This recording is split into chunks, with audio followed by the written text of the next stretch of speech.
Good morning all of you. मैं Kamlesh sir एक बार फिर अपने यूट्यूब चैनल एग्जाम 21 के प्लेटफॉर्म पर।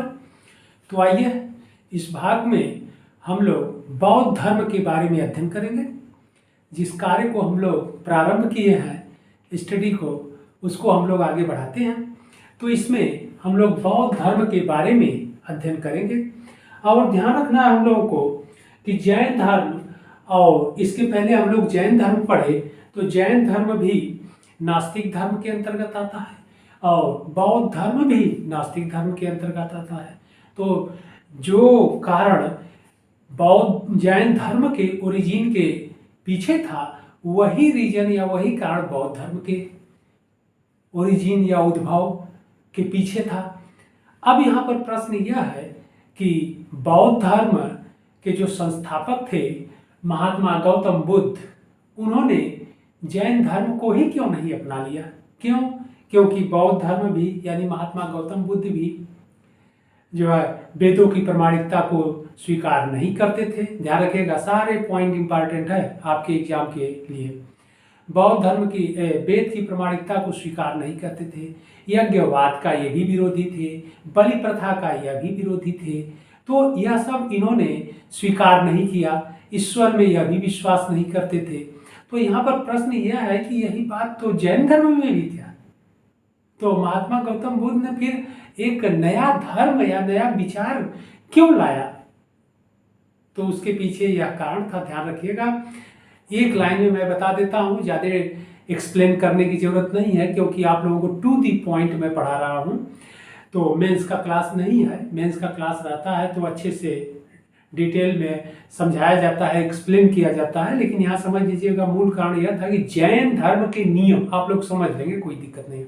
जैन धर्म के नियम बड़े ही कठोर थे और वह नियम इतने कठोर थे कि कॉमन पीपुल यानी सामान्य व्यक्ति के बस की बात नहीं था। सामान्य व्यक्ति के साथ पर कृषक वर्ग उसे अपना नहीं सकता था, श्रमिक वर्ग अपना नहीं सकता था और योद्धा वर्ग, क्षत्रिय वर्ग अपना नहीं सकता था। कारण क्या था?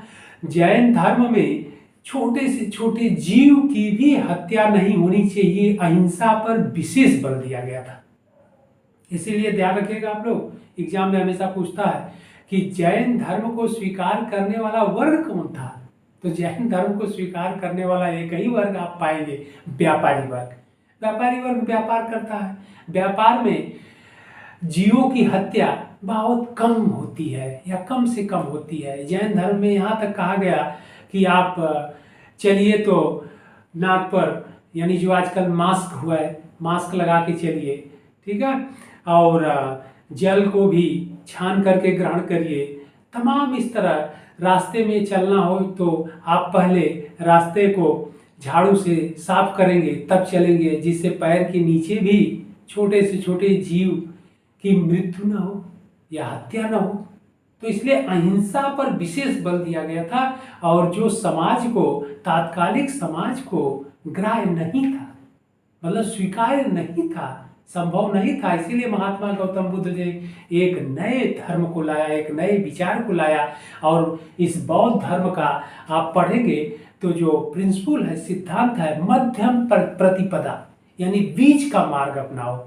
न अधिक कठोर हो और न अधिक नर्म हो, ठीक है, यानी सॉफ्ट जिसको कहते हैं, बीच का हो। तो मध्यम प्रतिपदा मार्ग इन्होंने अपनाया। इस बात को ध्यान रखना। इसीलिए महात्मा गौतम बुद्ध भी वेदों की प्रामाणिकता को अस्वीकार करते हुए, यज्ञ को अस्वीकार करते हुए, बलि प्रथा को अस्वीकार करते हुए, ईश्वर को अस्वीकार करते हुए भी जैन धर्म को स्वीकार नहीं किए, अपितु एक नए धर्म को लाए। ओके, आगे बढ़ते हैं अब हम लोग टू दी पॉइंट। बौद्ध धर्म के संस्थापक महात्मा गौतम बुद्ध थे। महात्मा गौतम बुद्ध के बचपन का नाम सिद्धार्थ था। ध्यान रखिएगा, मैं पॉइंट वाइज लिख दिया हो, बोलते जा रहा हूं, आप लोग देख लीजिएगा। तो बचपन का नाम इनका सिद्धार्थ था। इसके बाद इनका जन्म नेपाल की तराई कपिलवस्तु के लुम्बिनी ग्राम में हुआ था। ध्यान रखना है।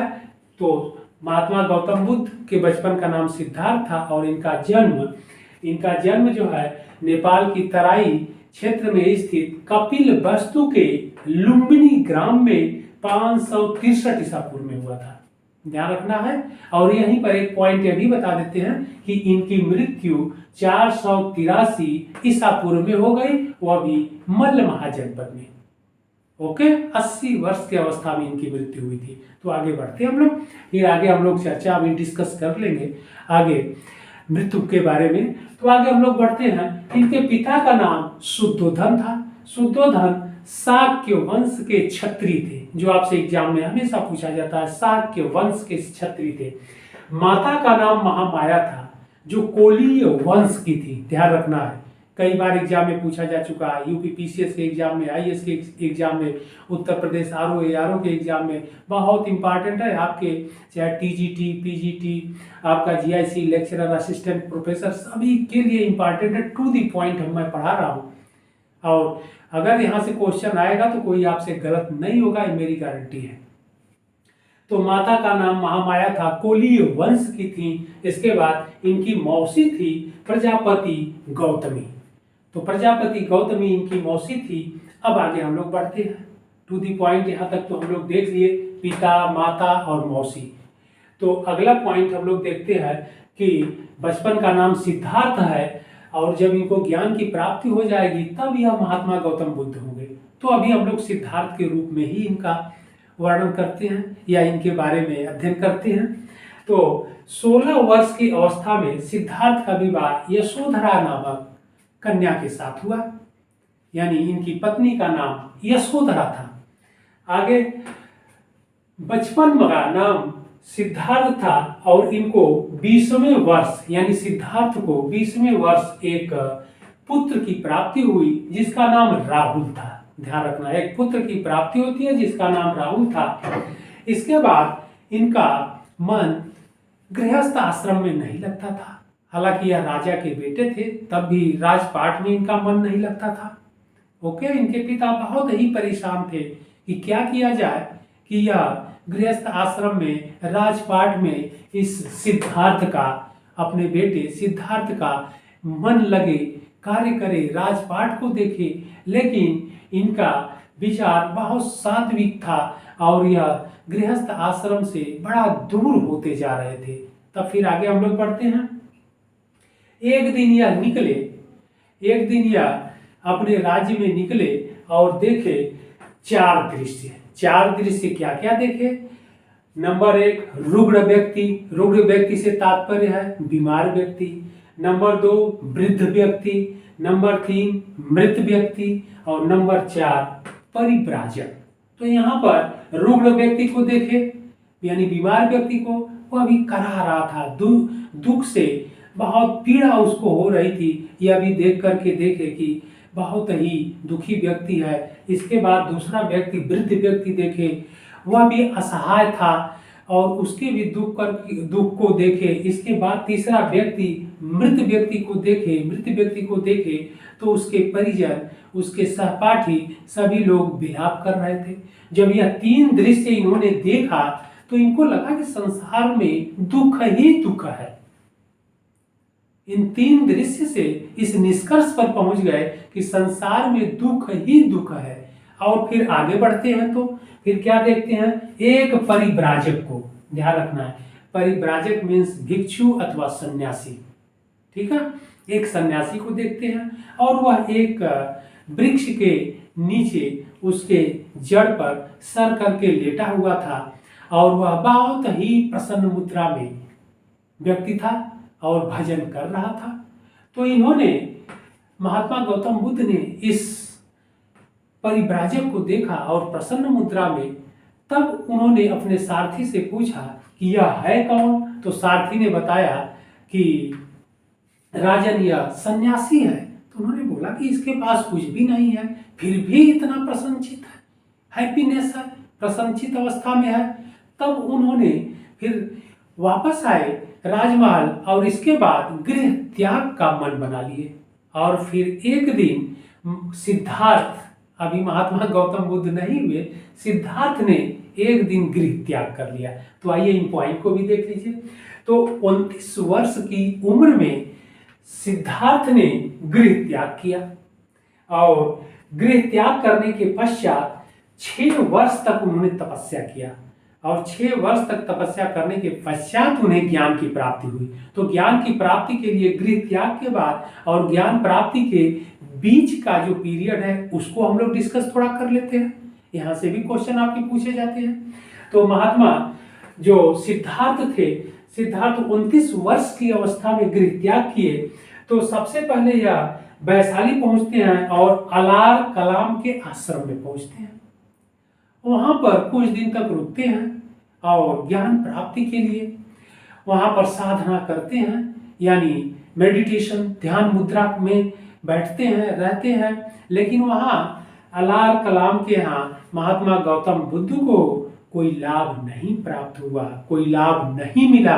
इसलिए फिर वहां से वह चल दिए और पहुंच गए कहाँ? अरुवेला। अरुवेला से तात्पर्य बोध गया, यानी गया। महात्मा गौतम बुद्ध को ज्ञान प्राप्त हुई तो इसलिए बोध गया उसका नाम पड़ गया। तो गया पहुंचे और गया पर पहुंचने के बाद अरुवेला नामक स्थान पर 5 ब्राह्मणों के साथ फिर सिद्धार्थ 5 ब्राह्मणों के साथ फिर ज्ञान की प्राप्ति के लिए बैठ गए। और वह 5 ब्राह्मण थे असज्जी, महानामा, कौंडिन्य, अप्पा। तो इन ब्राह्मणों के साथ उन्होंने क्या किया कि ज्ञान प्राप्ति के लिए साधना पर बैठ गए। लेकिन महात्मा गौतम बुद्ध को कोई लाभ नहीं प्राप्त हुआ। और फिर महात्मा गौतम बुद्ध ने अपने शिष्यों से कह रखा था कि भाई स्त्रियों से दूर रहना, स्त्रियों से दूर रहना। लेकिन जब महात्मा गौतम बुद्ध को कोई लाभ नहीं प्राप्त हुआ, यानी ज्ञान की प्राप्ति नहीं हुई यहाँ पर, तो फिर एक स्त्री थी जिसका नाम सुजाता था। तो सुजाता के हाथों बना भोजन ग्रहण कर लिया। और आप लोग पुस्तकों में पढ़ेंगे तो वहां पर खीर शब्द का उल्लेख है, तो कोई बात नहीं है, वह भोजन ही तो है। तो उन्होंने खीर ही खा लिया, सुजाता के हाथों बना खीर खा लिया या भोजन कर लिया। तो फिर ये 5 ब्राह्मण जो इनके साथ साधना करने बैठे थे महात्मा गौतम बुद्ध यानी सिद्धार्थ के साथ, तो वह नाराज हो गए और नाराज होकर के चले गए। क्यों नाराज हो गए? नाराजगी का कारण क्या था कि सिद्धार्थ यानी महात्मा गौतम बुद्ध ने यह मना कर रखा था कि भाई स्त्री के हाथों भोजन न करना, स्त्रियों से दूर रहना। और ब्राह्मण इसलिए नाराज हो गए कि सिद्धार्थ यानी महात्मा गौतम बुद्ध हम लोगों को मना किए और अपने स्त्री के हाथ से बना भोजन ग्रहण कर लिए। तो यह 5 जो ब्राह्मण थे, 5 ब्राह्मण नाराज होकर के वहां से चले जाते हैं। और कहाँ चले जाते हैं? वाराणसी यानी काशी चले जाते हैं और वहां सारनाथ, तो वह काशी चले जाते हैं। फिर आगे हम लोग बढ़ते हैं।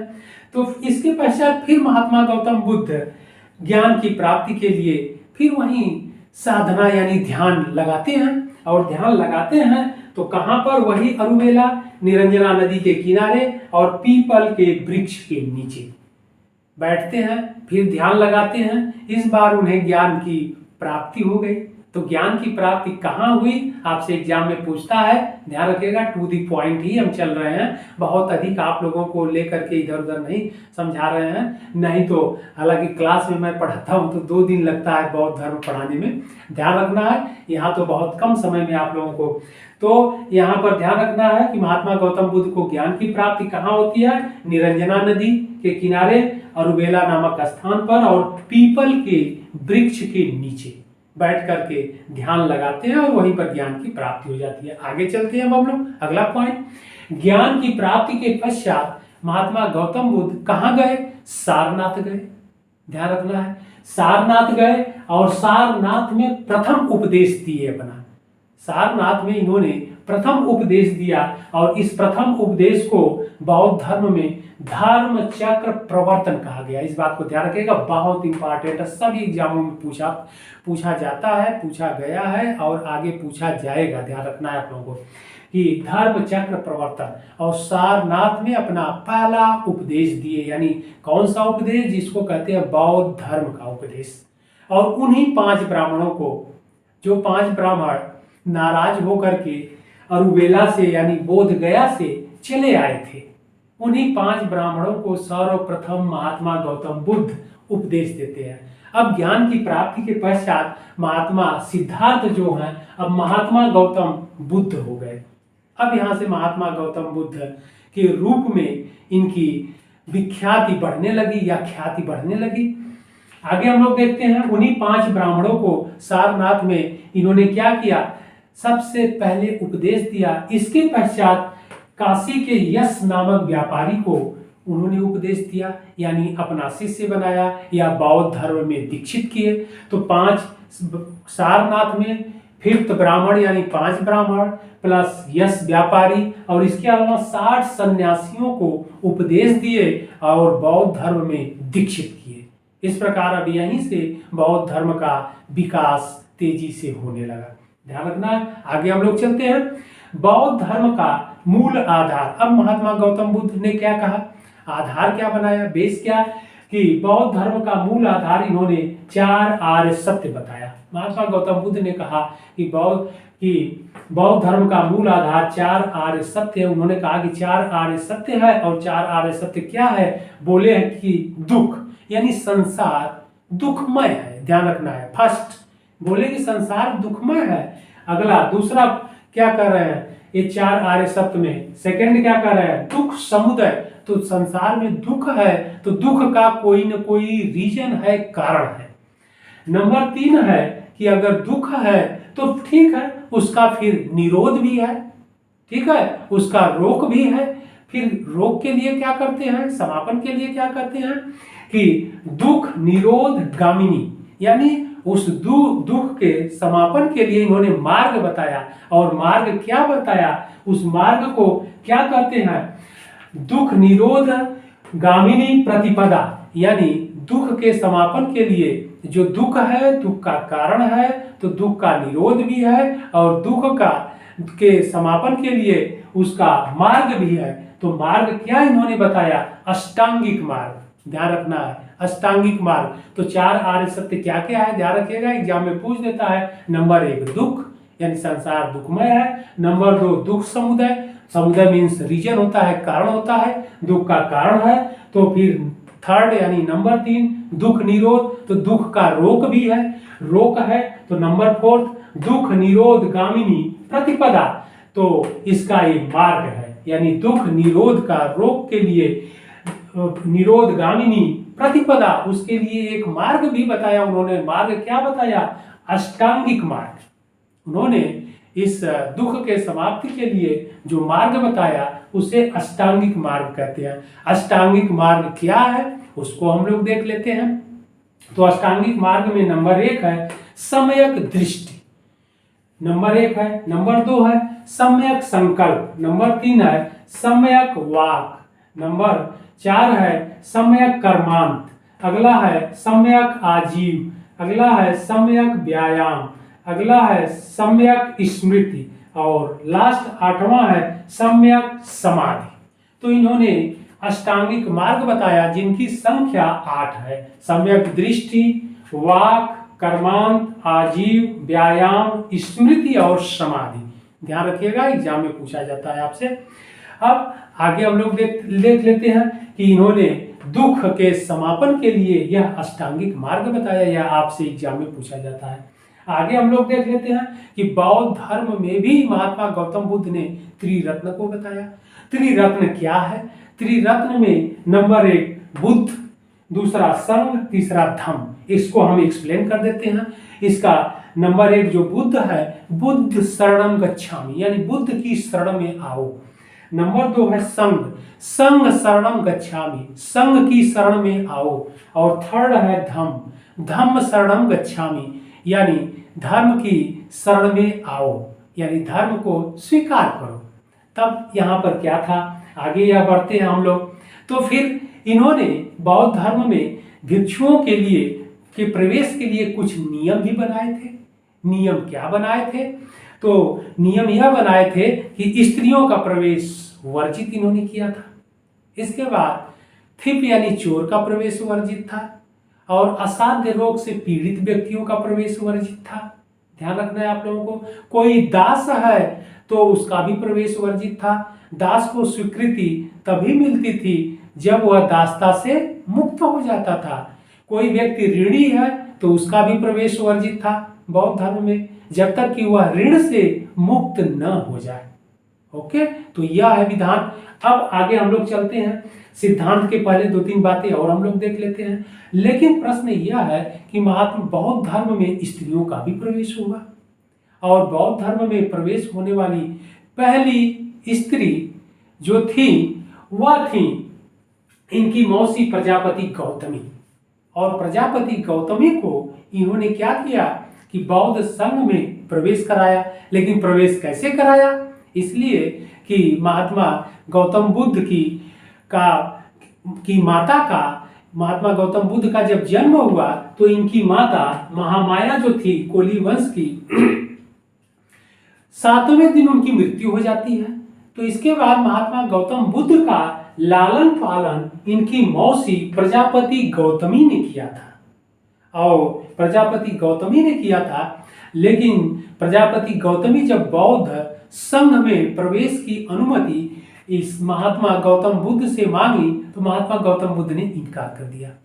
महात्मा गौतम बुद्ध ने इनकार कर दिया। लेकिन महात्मा गौतम बुद्ध का एक प्रिय शिष्य था, ध्यान रखना है, महात्मा गौतम बुद्ध का एक प्रिय शिष्य था, और उस समय महात्मा गौतम बुद्ध कपिल वस्तु यानी अपने होम प्लेस यानी स्थान पर गए थे, यानी लुम्बड़ी कपिल वस्तु अपने पिता के जो राज्य था वहां पर गए थे, और मौसी वहीं पर बौद्ध संघ में प्रवेश के लिए अनुमति मांगी। लेकिन महात्मा गौतम बुद्ध ने नहीं दिया। लेकिन मौसी प्रजापति जो इनकी मौसी प्रजापति गौतमी थी, महात्मा गौतम बुद्ध जब कपिल वस्तु से चल दिए और वैशाली आए तो पीछे पीछे रुदन करते हुए यानी विलाप करते हुए रोते हुए पीछे पीछे इनकी मौसी प्रजापति गौतमी भी चली आई।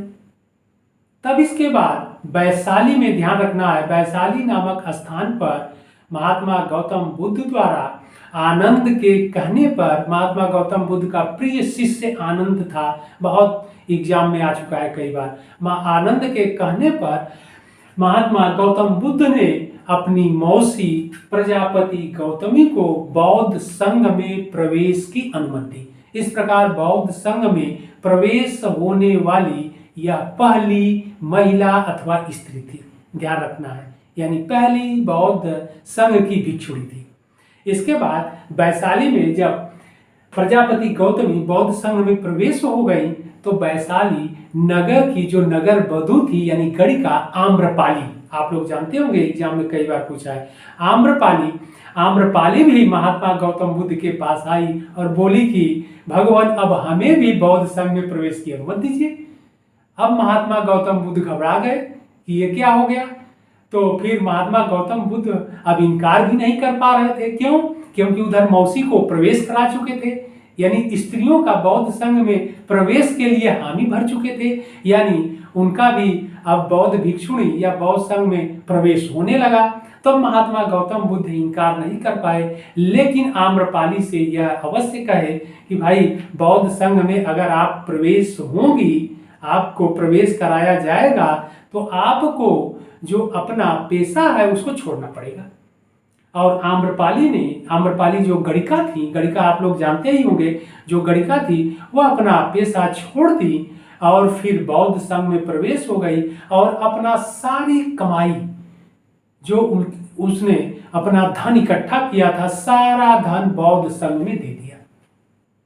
ओके, तो ध्यान रखिएगा इंपॉर्टेंट क्वेश्चन कि बौद्ध संघ में प्रवेश होने वाली पहली स्त्री अथवा भिक्षुणी महात्मा गौतम बुद्ध की मौसी प्रजापति गौतमी थी, और फिर दूसरी स्त्री अथवा महिला आम्रपाली थी। ओके, अब आगे हम लोग बढ़ते हैं। तो यह इंपॉर्टेंट बातें हैं। और कहां पर प्रवेश हुआ? वैशाली में, वैशाली नामक स्थान पर, इस बात को ध्यान रखिएगा। आगे हम लोग बढ़ते हैं। आगे महात्मा गौतम बुद्ध ने कुछ बौद्ध धर्म में कुछ प्रिंसिपल सिद्धांत भी बताए थे, वह क्या है उसको भी हम लोग देख लेते हैं। महात्मा गौतम बुद्ध का मानना था कि संसार में जितनी भी वस्तुएं हैं वह उनकी उत्पत्ति के पीछे या उनके आने के पीछे कोई ना कोई रीजन होता है, कोई ना कोई कारण होता है, और वह कारण इन्होंने बताया प्रतीत्य समुत्पाद, कि कोई वस्तु है, उसके उत्पन्न के पीछे या ओरिजिन के पीछे कोई न कोई कारण है, उसे प्रतीत समुत्पाद कहते हैं। और ध्यान रखिएगा, एग्जाम में हमेशा पूछा जाता है कि प्रतीत समुत्पाद किस धर्म से संबंधित है, तो बौद्ध धर्म से संबंधित है। और यह कार्य कारण का सिद्धांत है कि किसी वस्तु के ओरिजिन होने के पीछे कोई न कोई कारण है। अगला है क्षणिकवाद या क्षणभंगुरवाद का सिद्धांत।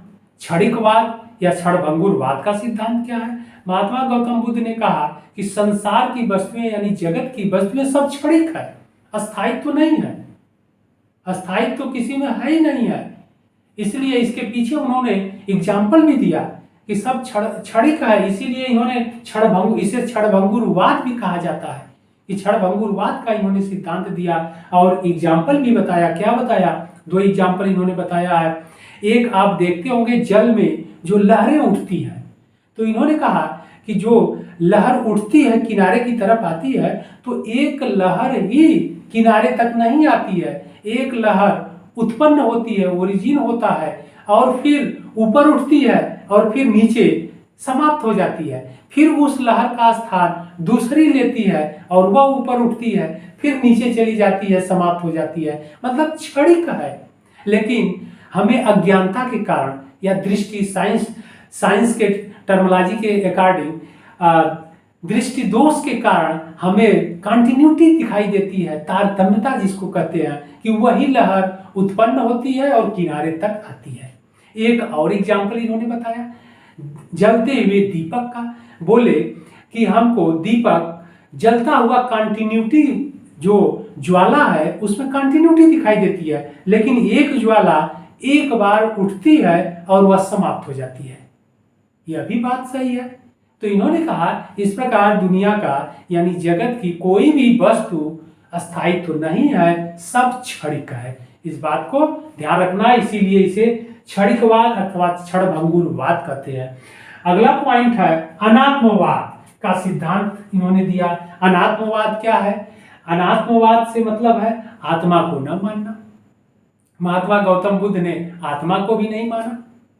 बोला जब सब वस्तुएं क्षणिक है तो आत्मा स्थायित्व कैसे रहेगी? ईश्वर को भी इन्होंने नहीं माना, ध्यान रखना है। लेकिन कर्म फल को माना, कर्म को माना, ध्यान रखना है कि विश्वास इसमें किया। तो इंपॉर्टेंट है अनात्मवाद का सिद्धांत, आत्मा के अस्थायित्व को इन्होंने स्वीकार नहीं किया। अगला पॉइंट है कि इन्होंने पुनर्जन्म और कर्म फल में विश्वास किया। इन्होंने पुनर्जन्म और कर्म, इन 2 बातों में इन्होंने विश्वास किया। और फिर आगे हम लोग देखते हैं कि यह महत्वपूर्ण पॉइंट आप लोग जानते रहिएगा कि बौद्ध धर्म में प्रतीत समुत्पाद कार्य कारण का सिद्धांत दिया गया है। इसके बाद क्षणिकवाद अथवा क्षणभंगुरवाद का सिद्धांत दिया गया है, प्रिंसिपल। इसके बाद है अनात्मवाद का सिद्धांत दिया गया है, एक्सप्लेन हमने कर दिया। इसके बाद पुनर्जन्म और कर्म फल में विश्वास किए हैं या माना गया है। और माने क्या नहीं माने हैं महात्मा गौतम बुद्ध? वेद की प्रामाणिकता को नहीं माने हैं, ईश्वर को नहीं माने हैं, यज्ञ को नहीं माने हैं, बलि प्रथा को नहीं माने हैं, यह सब अस्वीकार कर दिए हैं, ध्यान रखना है। अब आगे हम लोग बढ़ते हैं। महात्मा गौतम बुद्ध अपने जीवन के अंतिम समय में श्रावस्ती गए। श्रावस्ती के जो राजा थे वह प्रसेनजीत थे। श्रावस्ती के जो राजा प्रसेनजीत थे उनका आमंत्रण इनको मिला था, तो उनके आमंत्रण पर यह चले गए। कहाँ गए? श्रावस्ती। तो श्रावस्ती चले गए तो वहाँ पर इन्होंने वहाँ की जनता को और राजा को बौद्ध धर्म में दीक्षित किया। इसके बाद वहीं पर एक व्यापारी भी था, अनाथ पिंडक, जो आपसे एग्जाम में भी पूछा जाता है। अनाथ पिंडक नामक व्यापारी को जो श्रावस्ती का बहुत बड़ा धनाढ्य व्यापारी था, वह भी बौद्ध धर्म में दीक्षित हुआ और उसने बौद्ध धर्म को बहुत अधिक दान भी दिया। और अगला जो इम्पॉर्टेंट पॉइंट है वह मैं टू द पॉइंट आप लोगों को बता रहा हूँ, पढ़ा रहा हूँ, क्योंकि कम समय में अधिक से अधिक चीजें आप लोगों को मैं दे सकूं। तो फिर अगला पॉइंट क्या है? श्रावस्ती में ही एक अंगुलीमाल डाकू का नाम आप लोग सुने होंगे और प्राथमिक विद्यालयों में या कहीं ना कहीं आप लोग जरूर पढ़े होंगे अंगुलीमाल डाकू को, कि लोगों की हत्या कर देता था और उंगलियों का माला पहन करके यानी नेकलेस हार बना करके पहनता था, इसीलिए उसका नाम अंगुली माल पड़ गया। तो वह श्रावस्ती का ही रहने वाला था। उसकी मुलाकात एक दिन महात्मा गौतम बुद्ध से हो गई, और महात्मा गौतम बुद्ध से हो गई तो वह महात्मा बौद्ध गौतम बुद्ध के उपदेश से बहुत प्रभावित हुआ, और बहुत प्रभावित होकर के वह बौद्ध धर्म स्वीकार कर लिया।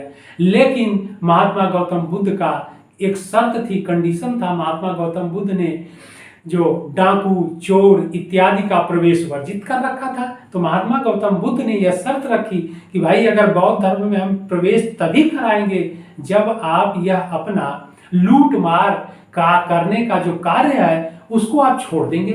अंगुलीमाल डाकू ने स्वीकार कर लिया और महात्मा गौतम बुद्ध के चरणों में गिर गया और बौद्ध धर्म को स्वीकार कर लिया। तो ध्यान रखिएगा, इंपॉर्टेंट क्या है, अंगुलीमाल डाकू रहने वाला कहाँ का था, श्रावस्ती में, और बौद्ध धर्म में प्रवेश किया या दीक्षित हुआ कहाँ पर, श्रावस्ती में ही, जिस समय महात्मा गौतम बुद्ध वहां गए थे।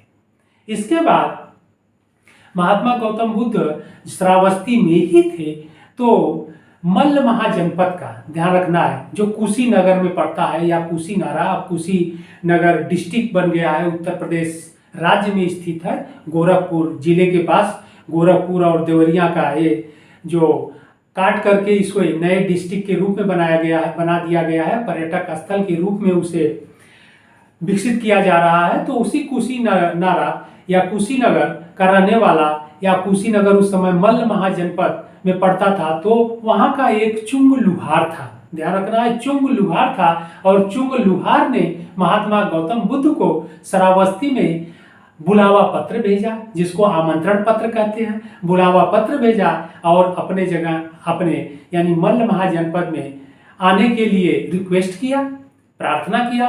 महात्मा गौतम बुद्ध ने उसकी प्रार्थना को स्वीकार कर लिए और फिर मल्ल जनपद आ गए।